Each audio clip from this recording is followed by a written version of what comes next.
Selection time में आप सब लोगों का स्वागत करता हूं। अपन लोग पढ़ रहे थे अलंकार।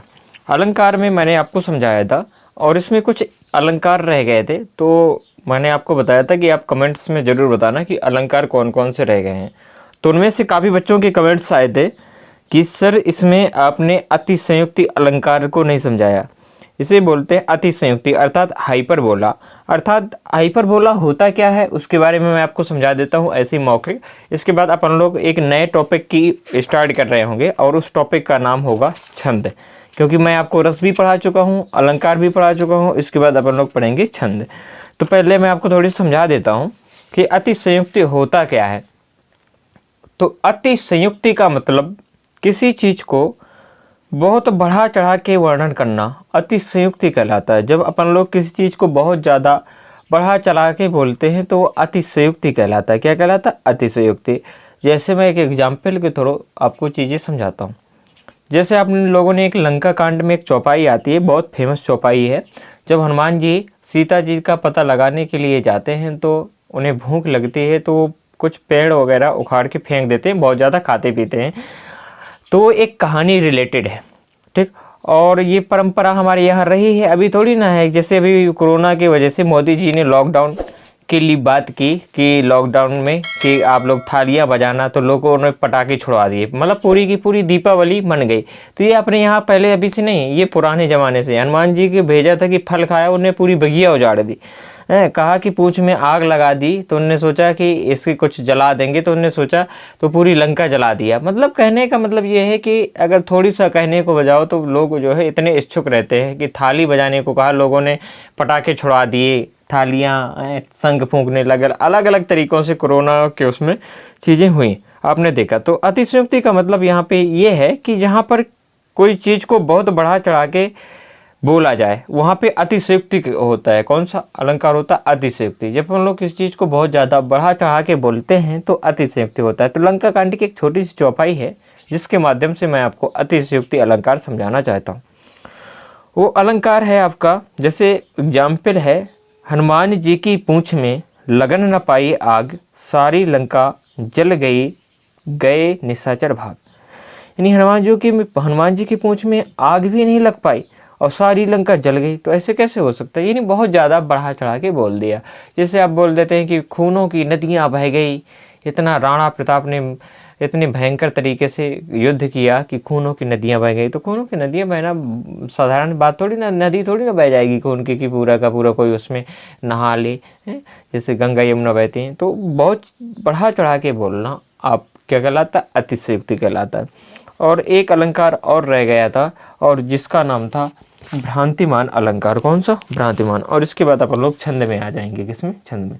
तो भ्रांतिमान के बारे में अगर बात की जाए तो भ्रांतिमान वह अलंकार होता है, अगर इसके बारे में बात करें, जहाँ पर एक वस्तु का दूसरी वस्तु का भ्रम हो जाए। मतलब जहाँ पर एक वस्तु का दूसरी वस्तु से कोई का भ्रम हो जाए, मतलब एक वस्तु है और कोई दूसरी वस्तु का भ्रम हो जाए आपस में, तो वहाँ पर दूसरी वस्तु को पहली वस्तु से भ्रम हो जाए, या तो वहाँ पे ये कह सकते हैं कि वहाँ पे भ्रांतिमान होता है, जहाँ पे किसी चीज़ का भय हो जाए। जैसे मैं आपको एग्जाम्पल सुनाता हूँ, ये बहुत फेमस एग्जाम्पल है। तो होता क्या है कि किंचुक कुसुम जानकर झपटा, भौरा सुख की लाल चोंच पर, और तोते ने भी चोल चलाई, जामुन का फल उसे समझकर। किंचुक कुसुम जानकर झपटा, भौरा सुख की लाल चोंच पर, तोते ने भी चोंच चलाई, जामुन का फल उसे समझकर। इसका अभी मैं आपको सारांश समझाता हूँ। किंचुक कुसुम जानकर झपटा, किंचुक कुसुम मतलब एक जानकर झपटा, भौरा सुख की लाल चोंच पर। एक भौरा है, उसने सोचा कि ये जो फूल है, मतलब आपने देखा होगा एक पलाश होता है, पलाश मतलब कह सकते हो टेसू का फूल बोलते हैं, गांव की भाषा में बोले तो छेलवा वाला फूल होता है, ठीक। तो उसे पलाश, जो यूपी का राजकीय पुष्प है वो कह सकते हैं। तो राजकीय जो पुष्प था उसका नोक सुए की चोंच जैसी होती है। अब उसमें एक भौरा जाता है तो उसको भ्रम हो जाता है, वो सोचता है कि ये उसी का फूल है, टेसू का, किसुम का फूल है, जैसे पलाश बोलते हैं कि ये पलाश का फूल है। और वहाँ पे भौरा जाके उसमें क्या करता है, सामने से जो है उसमें चोंच मारने लगता है, तो वो सोचता है और उसको भ्रम हो जाता है, वो सोचता है कि ये फूल है। लेकिन अब वहाँ पे उसको भी भ्रम हो गया, जो वहाँ तोता बैठा था उसने सोचा कि ये काला जामुन का फल बहुत अच्छी तरीके से आ गया है मेरे सामने, मुझे तो मेहनत नहीं करनी पड़ी, तो वो भी अपनी चोट चला देता है, अर्थात दोनों को भ्रम हो जाता है। तो यहाँ पे भ्रांतिमान अलंकार होता है। ठीक, तो मैंने आपको अलंकार समझाया, और कोई भी ये रह गया हो आपकी दृष्टि में तो आप मुझे कमेंट्स में बता सकते हैं, तो मैं उसको भी आप कवर करवा दूंगा। अब आ जाते हैं छंद के बारे में। ठीक, तो छंद के बारे में अगर बात करें तो मैं आपको नोट्स के सारे समझाता हूँ छंद होता क्या, समझिएगा आप लोग। छंद के बारे में अगर बात करें तो छंद होता ये है कि छंद का मतलब है कि जब हम किसी चीज़ को पढ़ते हैं, अर्थात जो आनंद उत्पन्न होता था तो उसे रस कहते थे। क्या कहते हैं? रस। और काव्य की जब शोभा बढ़ जाती थी आभूषण से, जिस प्रकार से अलंकार का मतलब ऑर्नामेंट होता है, आभूषण होता है। इसका शाब्दिक अर्थ अगर अलंकार का देखा जाए तो शाब्दिक अर्थ क्या होता है? आभूषण। तो यहाँ मतलब जिस प्रकार से किसी चीज़ को अलंकृत करते थे, लेकिन छंद का मतलब यहाँ पे ये है कि मतलब जो काव्य को लिखने का तरीका होता है वो आपका छंद कहलाता है। क्या कहलाता है? छंद। अगर छंद की अगर कोई डेफिनेशन पूछे कि ये छंद होता क्या है, तो छंद का मतलब होता है क्या, ये आपका होता है काव्य को लिखने का तरीका, कि वो चीज़ पढ़ने में कितनी अच्छी लगेगी, जब उसको पढ़ेंगे तो वो छंद कहलाता है, यानी काव्य को लिखने का तरीका कहलाता है छंद। छंद का उल्लेख के बारे में अगर बात करें तो सर्वप्रथम इसका उल्लेख ऋग वेद में मिलता है। किसमें मिलता है? वेद 4 प्रकार के होते हैं, उसमें से ये ऋग वेद में इसका उल्लेख मिलता है। ऋग वेद में अगर बात करें तो ऋग वेद में सबसे पहले एक ज्ञानी हुए हैं, या ऋषि कहो, ऋषि पिंगल मुनि। पिंगल मुनि ने एक किताब लिखी थी जिसका नाम था छंद शास्त्र। छंद शास्त्र में इसी छंद का उल्लेख मिलता है। मैंने आपको बताया कि काव्य को लिखने का तरीका आपका छंद कहलाता है, कि उसको लिखेंगे कैसे। जैसे मैं आपको समझाता हूँ एक कहानी के थ्रू। जैसे हरि अनंत हरि कथा अनंता, कहें सुने सब विधि सब संता। मतलब अनंता और संता एक जैसे चीज़ें यहाँ पे मैच कर रही हैं, यानी लास्ट के अक्षर जैसे अनंता में है वैसे यहाँ पे संता में है। तो यहाँ पे कौन सा, मतलब ये एक छंद हो गया, मतलब लिखने का तरीका। अंता यानी सुर में सुर कैसे मिलाएंगे, वो आपका होता है क्या? छंद कहलाता है। यानी काव्य को लिखने का तरीका आपका छंद कहलाता है। ठीक, एक लेटेस्ट एग्जाम्पल देता हूँ मैं आपको। सपना चौधरी का गाना चला था, तेरी आँखें कायो काजल और करे से दिल ने घायल। मतलब काजल और घायल, अर्थात यहाँ तुकबंदी हो रही है, तो यहाँ भी एक किसी न किसी छंद का यूज किया गया, अर्थात जहाँ पे ये काव्य को लिखने का तरीका आपका क्या कहलाता है? छंद कहलाता है। छंद के अगर मैं बात करूं कि इसके अवयव कितने होते, तो इसके बच्चे 4 अवयव होते हैं। कितने होते हैं? 4। 4 अवयव कौन कौन से होते हैं? पहला तो होता है आपका लिखेंगे कैसे, यानी इतने चरण होंगे, और वर्णों या मात्रा का इस्तेमाल करते हैं इसमें अलग अलग टाइप से, यानी छंद के 4 अंग होते हैं। ठीक, पहला है आपका जिसे बोलते हैं चरण, या पद, या पाद भी बोलते हैं। आप लोग देखते होंगे ये पाद शब्द देखा जाए तो मैथ में ज़्यादा यूज होता है। जब आप लोग हाइट एंड डिस्टेंस पढ़ते हैं तो वहाँ पे कहते हैं एक मीनार के पाद से, यानी पाद कह दो या पद कहो या चरण कहो। तो इसके चरण के बारे में अगर बात करें तो प्रत्येक छंद में 4 चरण होते हैं। कितने चरण होते हैं? 4 चरण होते हैं। और छंद के अंग पूछे जाए तो कितने अंग होते हैं? इसके अंग की बात करें तो 8 अंग होते हैं, और चरण पूछा जाए तो 4 चरण होते हैं। चरण का मतलब 2 मत समझ लेना आप कि कह दो कि 2 चरण हैं। ठीक, यहाँ लिखने मतलब लाइनों से होता है चरण का। जैसे कनक कनक ते 100 गुनी, माँ दकता अधिकाय, और वह खाए बौराए जग, और वह पाए बौराए। तो यहाँ पे भी चरण हैं, मतलब 4 चरण हैं, ये आपके चरण कहलाते हैं। इसके कुछ अपवाद भी हो सकते हैं, जैसे कुंडलियाँ और छप्पे। कुंडलिया में 6 चरण होते हैं और छप्पे में भी 6 चरण होते हैं, तो इसको याद रखना है, ये अपवाद है। और नहीं बाकी के हैं, प्रत्येक छंद में 4 चरण होते हैं। ठीक, वो लिखे 2 पंक्तियों में जाते हैं। चरण उसके 4 होते हैं, लेकिन वो 2 पंक्तियों में होते हैं, लिखे जाते हैं। ठीक, मैं आपको समझाता हूँ इधर से। जैसे कोई लाइन हो गई, एक लाइन को बोलेंगे प्रथम चरण, दूसरा अगर लाइन है तो उसे बोलेंगे अपन द्वितीय चरण, ये तीसरी लाइन अगर यहाँ से आई तो ये तृतीय चरण हो जाएगा, ये आपका चतुर्थ चरण हो जाएगा। ठीक, इस तरीके से ये होते हैं।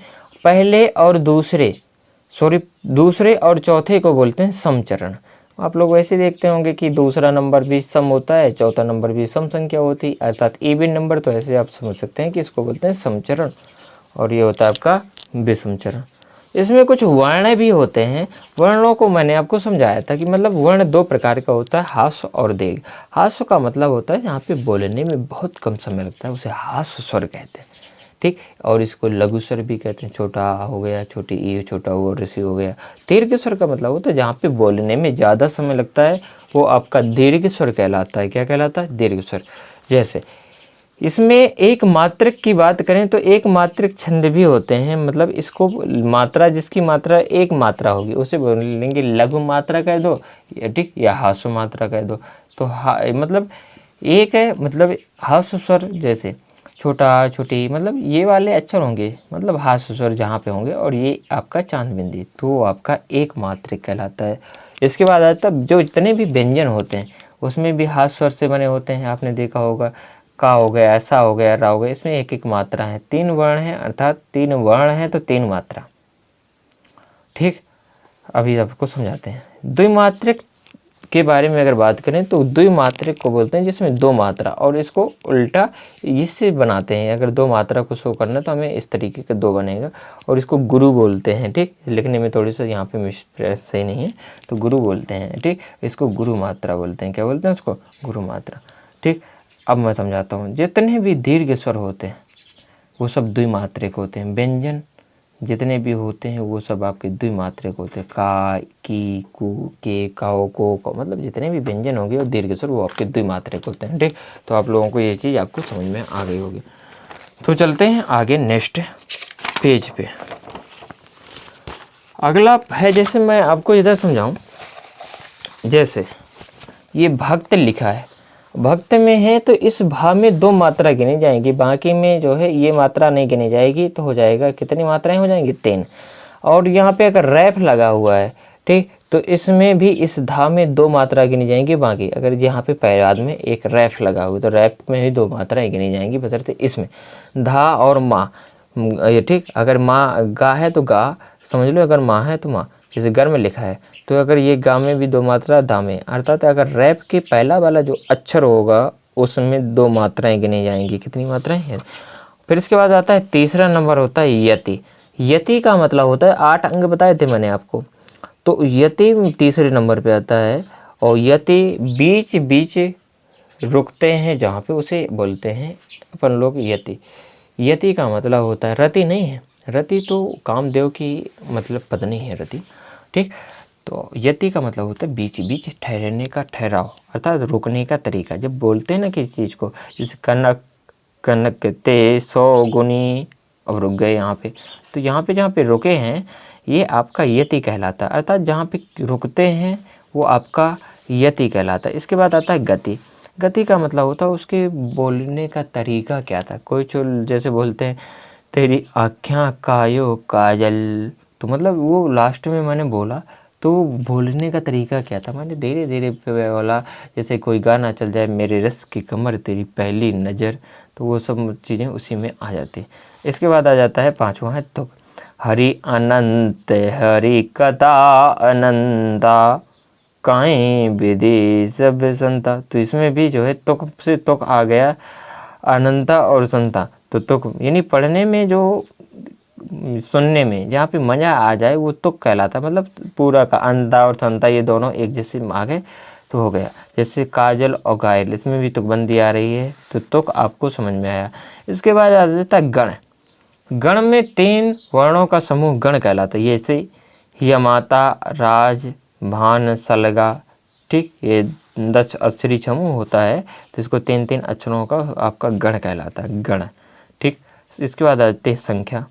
संख्या वर्णों या मात्राओं का क्रम संख्या कहलाती है, यह क्रम कहलाता है। पिंगल मुनि आपके छंद शास्त्र के प्रवर्तक हैं। एक और अभी मैं आपको समझाता हूँ। ठीक,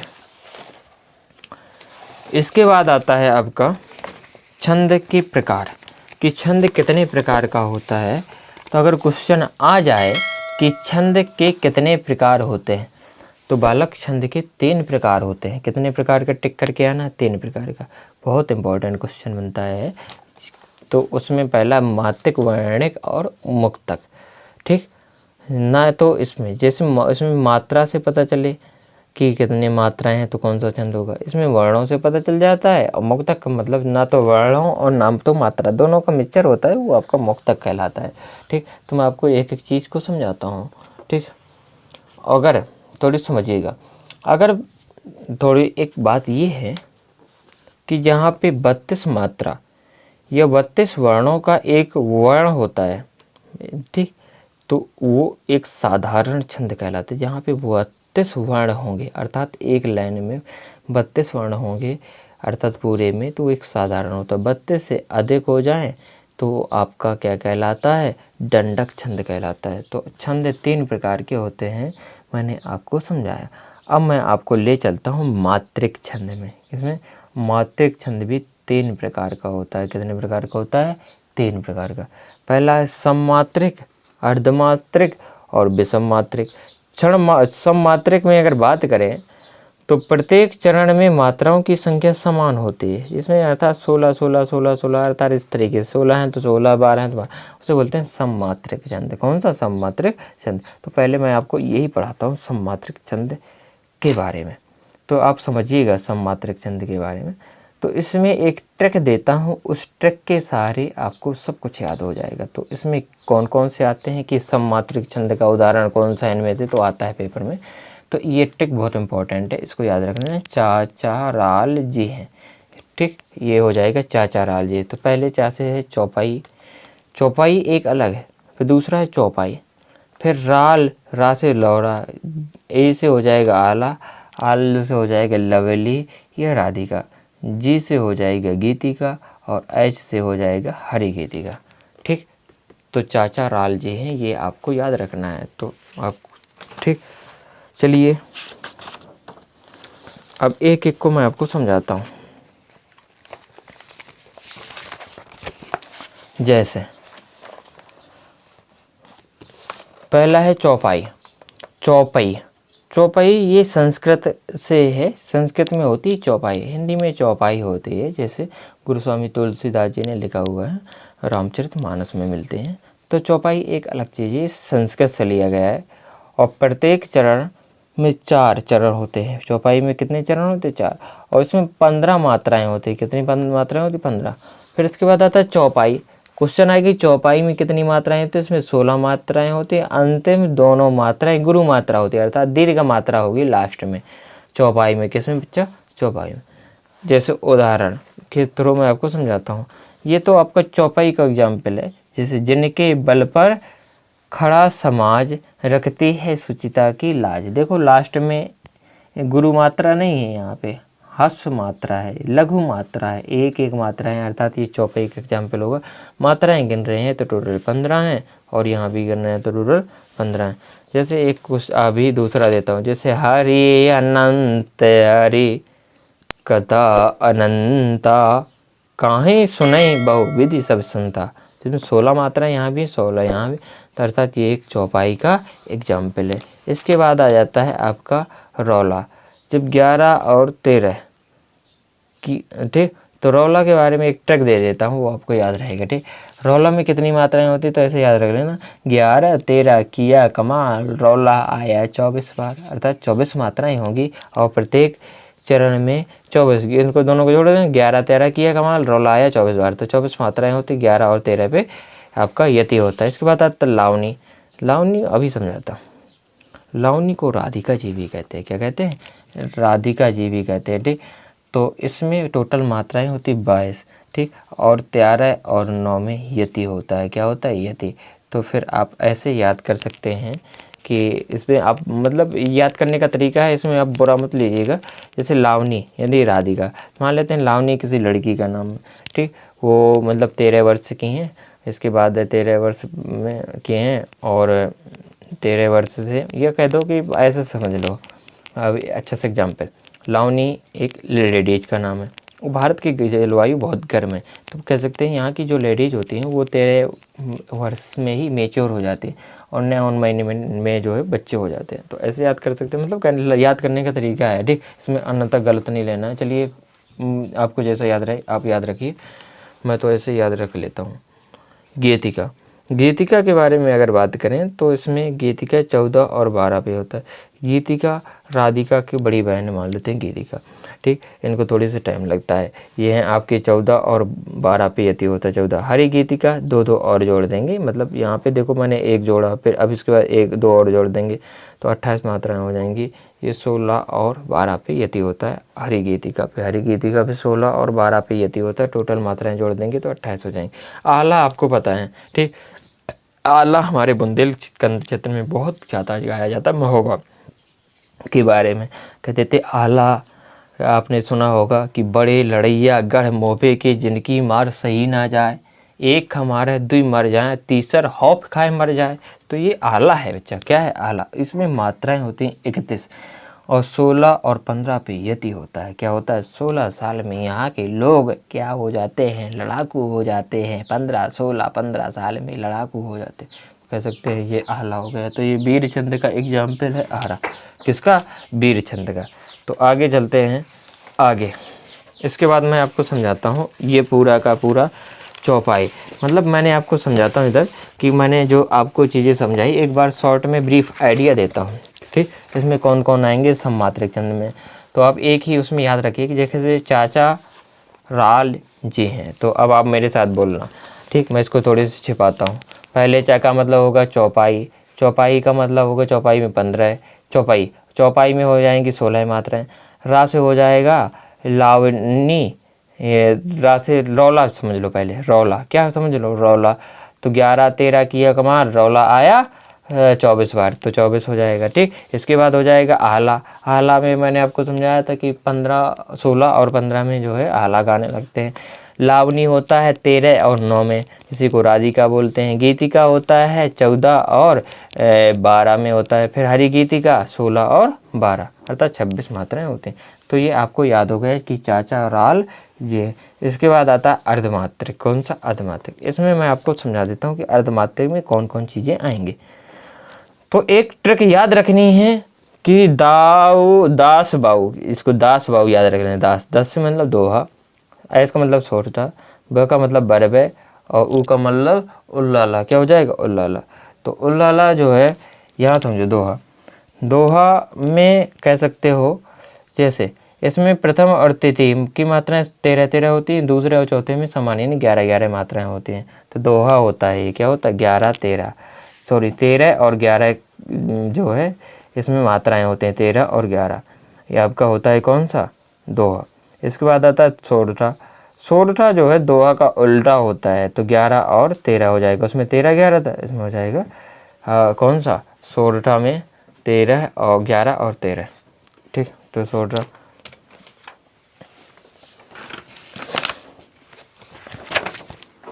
इसके बाद आता है बरबे। बरबे के बारे में अगर बात करें तो बरबे में 12 और 7 होता है। क्या होता है, इसमें मात्राएं अगर देखी जाए तो पहली लाइन में 12 और 7 पे यति होता है, ठीक। 12-7 पे, ठीक। तो याद रखना 12 और 7, ठीक। तो 12 और 7 पे क्या होता है, यति होता है। इसमें 12 मात्राएं और 12-7 मात्राएं होती हैं। तो ऐसे याद रखना।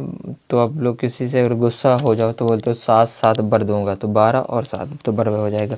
उल्लाला, तो उल्लाला के बारे में समझ लो कि 15 और 13, 15 साल के लड़के और 15 और 13 अगर मात्राएं हैं, पहले में 15 दूसरे में 13, तो आपका होता है कौन सा, उल्लाला।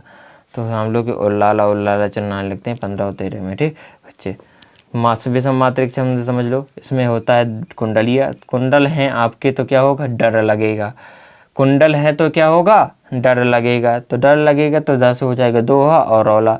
तो दोहा होता है 13 और 11 और रौला भी, रौला और सोरठा एक ही बात होती है। रौला में भी मात्राएं होती हैं आपकी 11 और 13 और सोरठा में भी 11-13 होती है, ठीक। इसके बाद आता है छप्पे। छप्पर छप्पर, जो छप्पर लेता है तो रऊ रऊ रऊ ऐसे चिल्लाता है। तो आप ऐसे याद रखते हो कि जब किसी को छप्पर वाली भवानी आ जाती है तो वो रऊ रऊ रऊ कर देती, छप्पर फाड़ के देता है भगवान। तो रऊ रऊ रऊ मतलब रऊ रऊ रऊ चिल्लाते हैं। तो रौला और उल्लाला, तो रौला अब कैसे मिल क्या बनता है, 11 और 13 और उल्लाला 15 हो गया। तो इस तरीके से ये पूरा का पूरा आपका ख़त्म होता है। चलिए फिर मैं आगे आपको समझाता हूँ। अब आता है वो मात्रिक वर्णक छंद। कौन सा वर्णक छंद? तो वर्णक छंद में थोड़ी सी याद रखना, इसमें इंद्रवज्जा जिसमें मात्राओं की संख्या 11 होती है, इसमें प्रमाणिका 8 मात्राएं होती हैं, वंश टोटका, टोटका हमने 12, टोटका 12 साल में किया जाता है, इसे याद कर लो। मालिनी वंदना, ये मालिनी 15 साल से डांस करने लगी थी, इसे याद कर लो। चंचला 16, जब चंचल हो जाएगा तो 16 हो जाएगा। अक्षरा घनाक्षरी ये हो जाएगा 31, घनाक्षरी में कितनी मात्राएं होती है 31, रूप घनाक्षरी 32 होता है, देव घनाक्षरी 33 होता है। ये दंडक छंद के एग्जाम्पल है और छंद यहीं आपका पूरा समाप्त हो गया है। इसके बाद अपन लोग संज्ञा पे पढ़ेंगे कल से संज्ञा। ठीक, तो जिन बच्चों ने अभी तक सब्सक्राइब नहीं किया है तो कृपया इस चैनल को सब्सक्राइब जरूर कीजिए। ठीक, और आप, तो मैं आपसे ये कहना चाहता हूँ कि आप जो है जल्दी से जल्दी इतने सब्सक्राइबर इतना शेयर कर दो कि मतलब मेरे सब्सक्राइबर ज़्यादा अभी बहुत कम, मतलब कह सकते हो थोड़ी से रह गए हैं 1000 होने में, तो हो जाए तो इससे मैं लाइव पढ़ाया करूँगा आप लोगों को, तो बहुत मज़ा आएगा बच्चा अगर आप थोड़ी सा मेरे लिए भी कुछ करते हो। Thank you so much. खाओ पियो, स्वस्थ रहो और पढ़ने में ज़्यादा से ज़्यादा समय दीजिए। धन्यवाद।